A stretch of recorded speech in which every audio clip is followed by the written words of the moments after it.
감정은 기억한다. 트라우마가 남긴 흔적들. 베셀 반대역 콜크.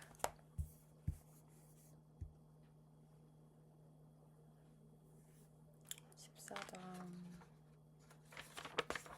언어 기적의 작동.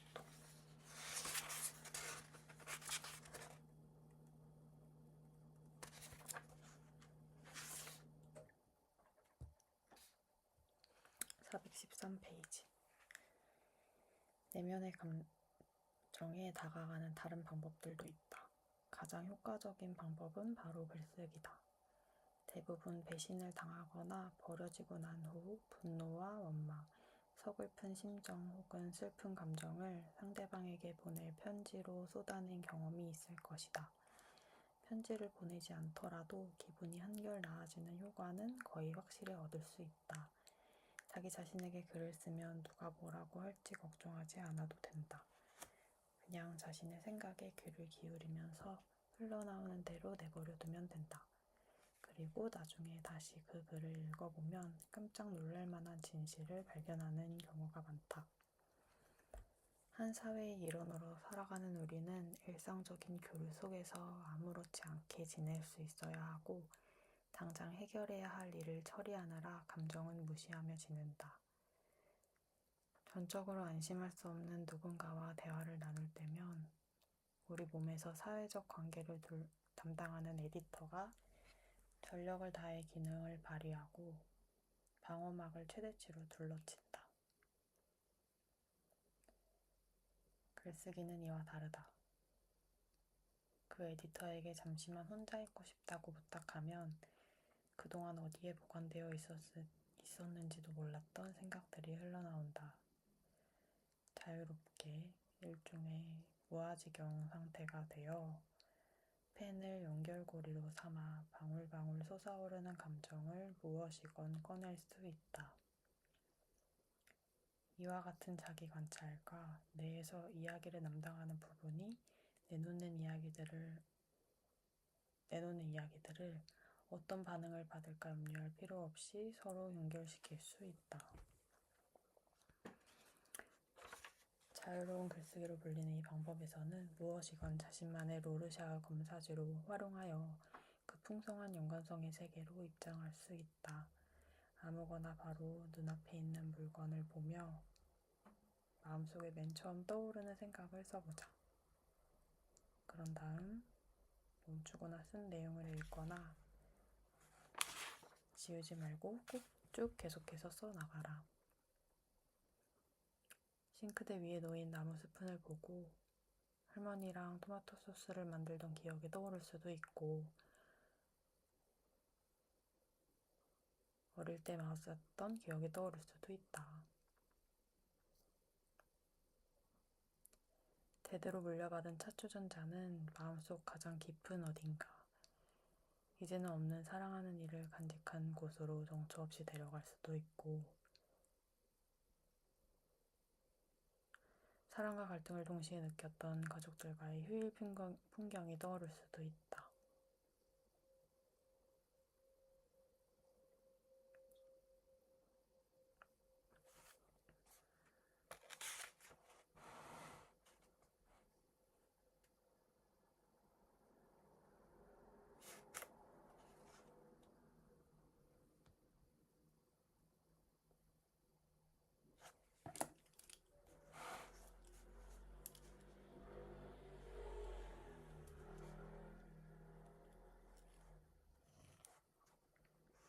페니 베이컨은 혼자서만 간직하려는 성향을 억제하는 것이 운명을 만들어내는 접착체 역할을 한다고 보고 그 순기능을 존중하는 견해를 밝혔다.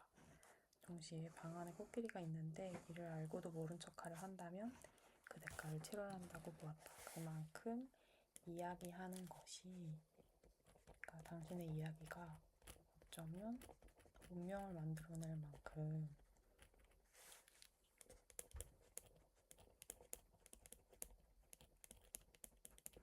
굉장히 강력하기도 하고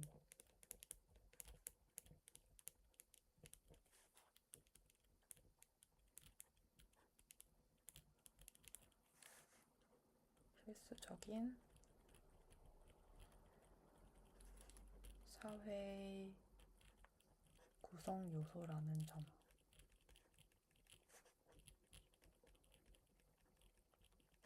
점을 이야기를 하고 있는 것 같다.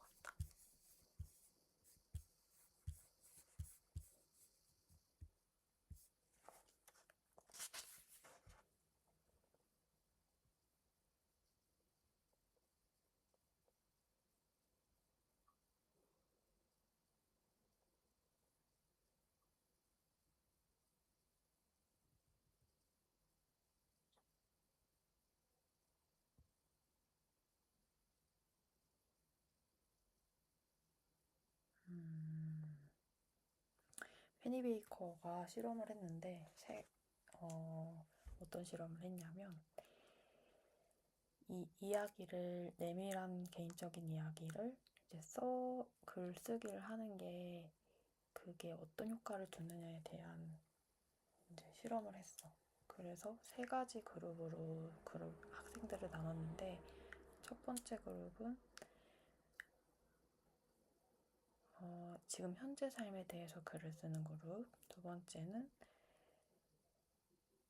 그 트라우마나 스트레스를 준 일에 대해서 상세히 쓰는 그룹, 그리고 세 번째는 그 경험과 그 일에 관한 느낌과 감정, 사건이 지금까지의 삶에 어떤 영향을 주었는지, 그러니까 그 일과 지금의 영향까지 쓰라고 했어. 그래서 이렇게 3가지 그룹으로 나눠서 4일 동안 혼자서 매일 15분간 글을 작성했어.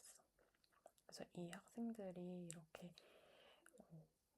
글을 쓰고 나서 연구 전에 한 달 동안 보건소를 방문한 횟수와 그 다음 달에 방문한 횟수를 비교했는데 그 결과 트라우마 경험 사실과 또 감정을 모두 둘 다 쓴 그룹이 가장 큰 도움을 받았다는 사실이 나타났어. 그래서 이 그룹은 다른 두 그룹에 비해 의사의 진료를 받은 비율이 50% 감소한 거야. 그래서 가장 깊은 곳에 간직하고 있던 트라우마와 관련된 감정과 생각을 글로 쓰자 기분이 나아지고 보다 긍정적인 태도를 갖게 되었으며 신체 건강도 개선되어 온 거야.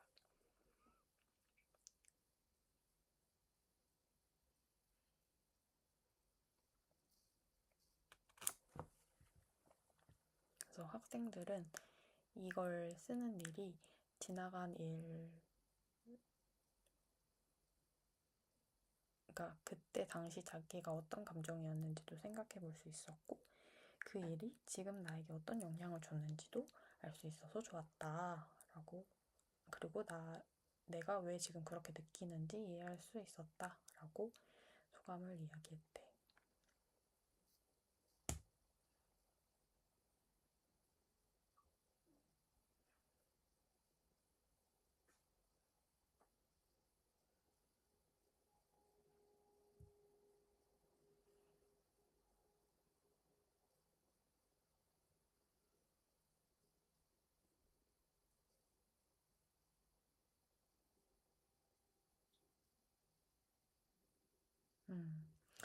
그래서 이 페니베이커의 연구에 따르면 그 학생들이 자기의 이야기를 할 때 또 그 말하기 톤과 방식이 바뀌는 경우가 굉장히 많았다고 하는데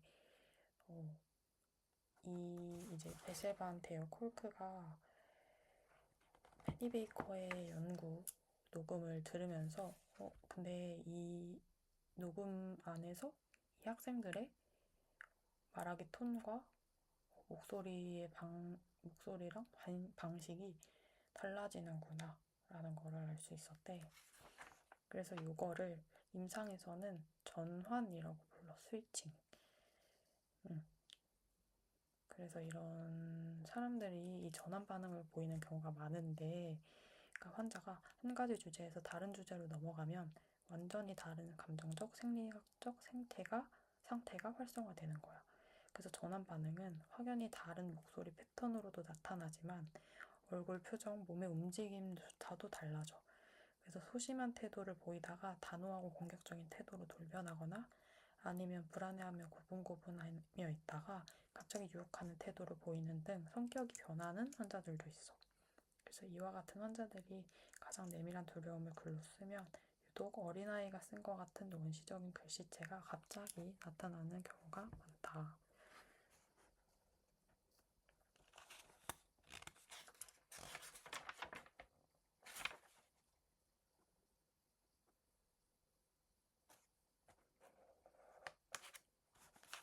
그래서 이 스위칭이라는 개념이 되게 신기한 것 같아.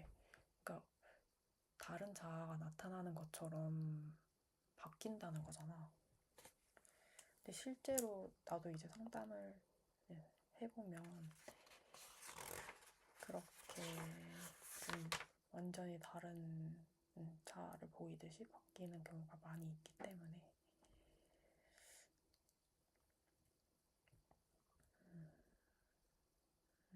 그치.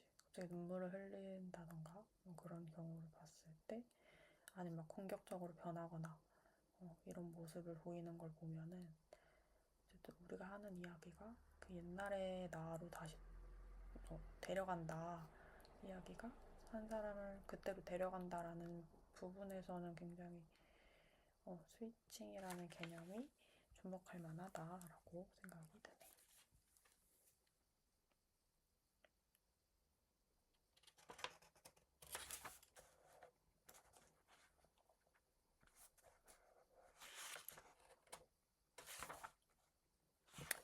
그리고 그림, 음악, 춤. 되게 많은 그림 치료나 음악 치료 이런 것들이 이제 생존자들에게 성과를 낳고 있고 이 부분에 대해서도 이제 이야기를 많이 하는데 왜냐면 그림과 음악, 춤은 두려움으로 말을 못하는 문제가 있더라도 전혀 걸림돌이 되지 않는다는 점 때문이야. 그래서 이거는 아동 치료에서도 많이 쓰는 방법이지. 언어를 사용하지 않는 예술적 표현과 글쓰기를 체계적으로 비교한 묘단된 연구 가운데 하나는 아까 나왔던 페니 베이커와 동작치료사로 활동 중인 앤 크란츠를 통해서 이루어졌어. 두 사람은 64명의 학생을 모집해 3분의 1은 개인적으로 겪은 트라우마를 3일 연달아 매일 최소 10분씩 몸의 움직임으로 표현하고 다시 10분간 그 일을 글로 쓰도록 했어. 그래서 그리고 또 두 번째 그룹은 트라우마를 춤으로 표현하되 글로는 표현하지 않도록 했고 세 번째 그룹은 운동 프로그램에 규칙적으로 참여하도록 했어. 그래서 3개월이 지난 후 모두 다 좋아진 거긴 하지만 특히 변화가 객관적으로 확인된 그룹은 움직임으로도 표현하고 동시에 글로도 쓴 그룹이었어. 그래서 페니베이커와 크란츠는 이게 움직임과 몸과 행동으로 보여주는 것도 좋은데 근데 이런 거를 하면서 동시에 우리가 해야 될 거는 글로도 그러니까 언어로도 표현해내는 것이 중요하다라고 말을 하는 거지.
사실 이 베실반 대어 폴크도 말을 하는 게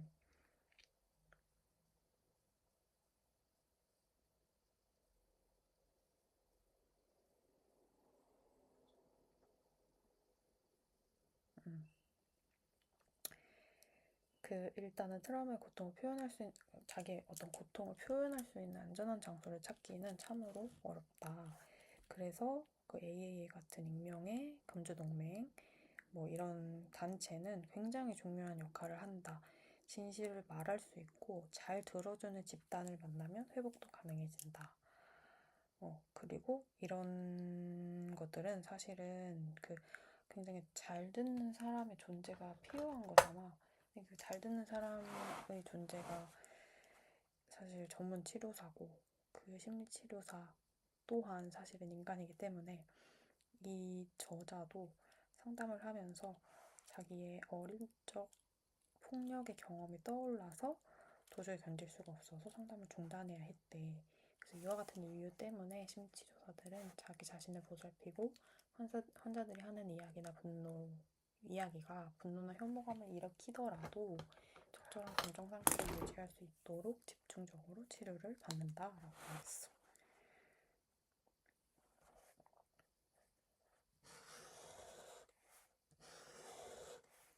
사실은 이런 과정이 정말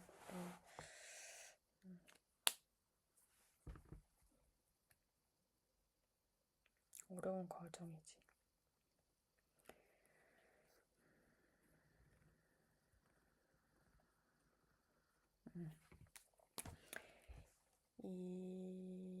어쨌든 내담자들이 문자 그대로 말문이 막힌 상태가 되면, 즉 뇌에서 언어를 담당하는 영역의 기능이 멈춰버리면 또 다른 문제가 발생하는데,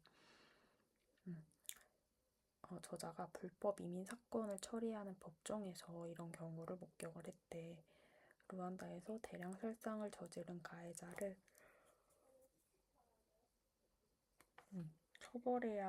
처벌하는 재판 현장에서도 같은 사례를 보았다. 어떤 일이 겪었는지 증언해야 하는 상황이 되면 피해자들은 감정에 크게 압도되어 거의 아무 말도 못하거나 엄청난 두려움에 휩싸여 어떤 일이 있었는지 명료하게 설명하지 못한다. 그래서 무질서하고 혼란스럽고 보편적인 말을 하는 경우가 굉장히 많지.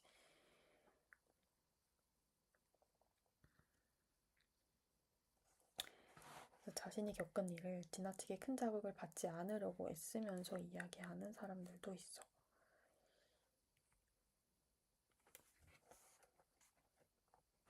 망명 신청자들이 왜 도망을 왔나요? 라든지 이런 걸 물어봤을 때 자기의 그 사유를 일관되게 진술하지 못해서 결국은 신청이 거부되는 사례를 굉장히 많이 목격을 했다고 하는 거야. 근데 나도 너무 이해가 되는 게 예를 들면 성폭력이나 아니면은 젠더폭력 같은 굉장히 좀 첨예하고 어려운 주제를 다룰 때 굉장히 많은 경우에 사람들이 그 말을 일관적으로 논리적으로 분명하고 명료하게 말하기 어려워해.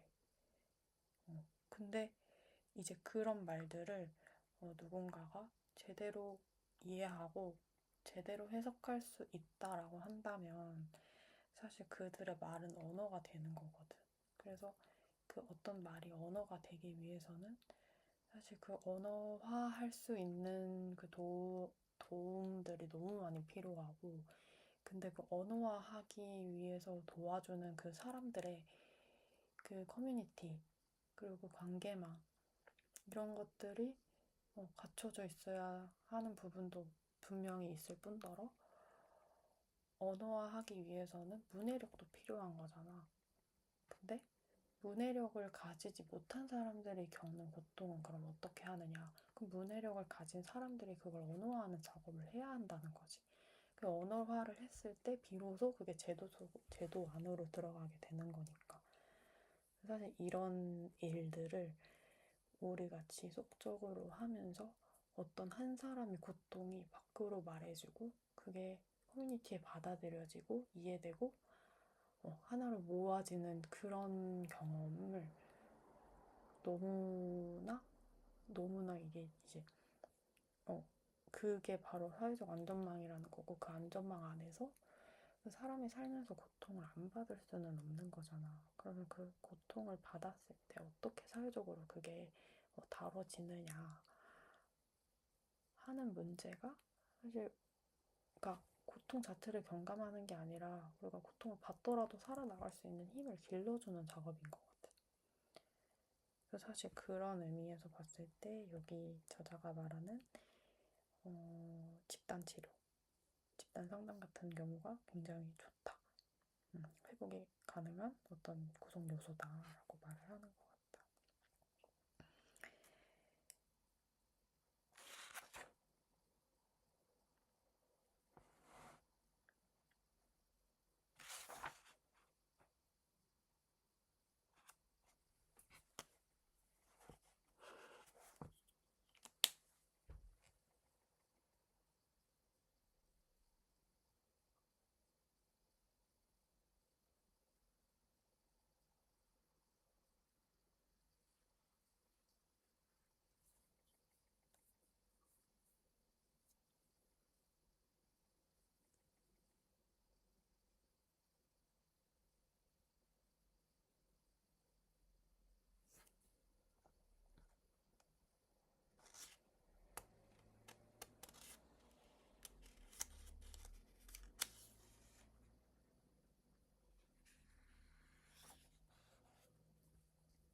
여기서 또 좀 의미가 있는 부분 중에 하나는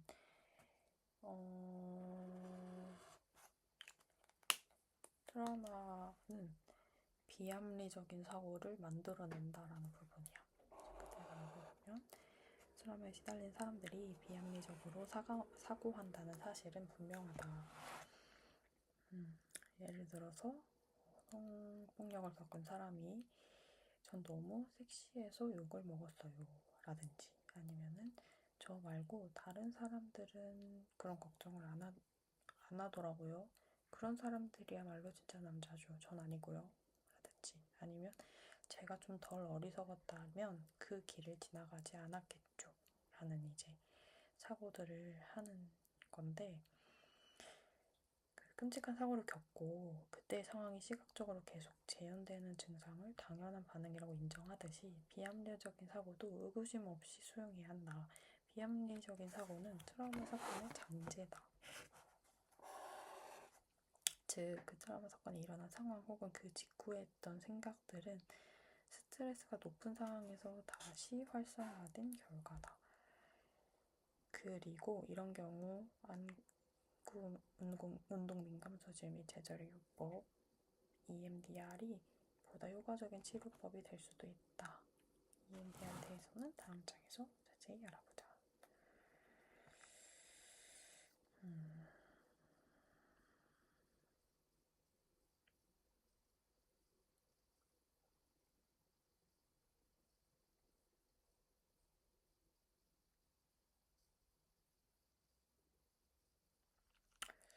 이 정신적 트라우마, 구체적으로 트라우마의 기억은 처음 유입된 시점에서 오랜 시간이 지나도 계속해서 영향을 주는 이물질과 같다. 어쩌다 찔린 작은 파편 하나가 감염을 일으키듯 그 이물질에 노출된 신체가 보이는 반응은 유입된 이물질 그 자체보다 훨씬 더 큰 문제가 될 수 있다. 이 부분이 트라우마 되게 잘 설명해 주는 것 같아.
그래서 이 14장의 마지막 결말은 이제 이렇게 끝나.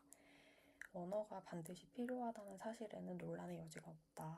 자기를 인식하려면 기억을 하나의 일관되고 완전한 형태로 체계화할 수 있어야 한다. 이렇게 이야기를 하기 위해서는 의식을 담당하는 뇌와 자기의 체계가 형성된 신체를 원활하게 이어주는 연결고리가 마련되어야 한다. 트라우마를 겪으면 바로 이 연결고리가 손상되는 경우가 많다. 이 구조가 수선된 후에, 즉 기초공사가 다 끝난 뒤에, 즉 아무도 아닌 것 같던 존재가 누군가가 된 뒤에야 비로소 트라우마에 관련된 모든 이야기를 할 수 있다 라고 이야기를 하고 이제 15장으로 넘어가는데, 15장이 아까 말한 EMDR에 대한 이야기가 나와. 그러니까 14장은 어쨌든 언어로 우리가 이야기를 하는 것은 너무 중요하지만, 그 이야기를 하기 위해서는 우리 안에 의식이라는 뇌와 그리고 신체가 잘 이어져야 한다 라고 말하면서, 그럼 그 이어지기 위해서 어떤 방법이 있을까? 그렇게 잘 이어진 다음에 이제 우리가 이야기를 할 텐데, 그 이어지게 해주는, 안전하게 이어지게 해주는 작업의 방법으로 EMDR이 소개가 되고 있다.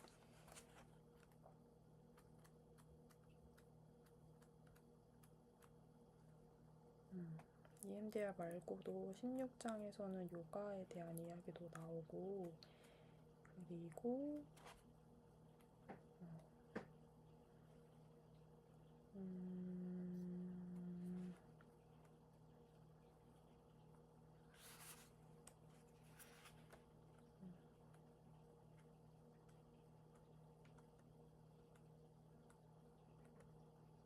자기 연민이라든지 이런 정서적인 부분도 말을 하고 있어. 이게 장마다 되어 있어서 장을 어떻게 한 장 한 장 어떻게 구분을 할 수 있나 싶네. 부로 나눠져 있고, 내가 지금 읽은 부분은 5부, 회복으로 가는 길 중에 14장.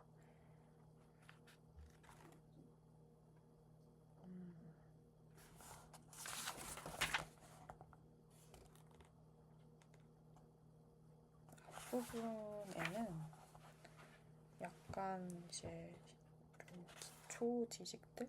뭐 애차, 아니면 신체와 뇌, 몸을 잃으면 자기를 잃는다, 뭐 이런 여러 가지 좀 방대한 이야기를 해주고 있네. 그리고 5부에서 가서 이제 조금 더 실질적인 그런 이야기로 넘어간 부분이었던 것 같아. 이 책은 근데 다 전체적으로 너무 좋아서 어느 부분을 갑자기 읽더라도 다 이제 천천히 읽을 수 있을 만큼 너무 쉽고 자세하고 간결하게 쓰여져 있어.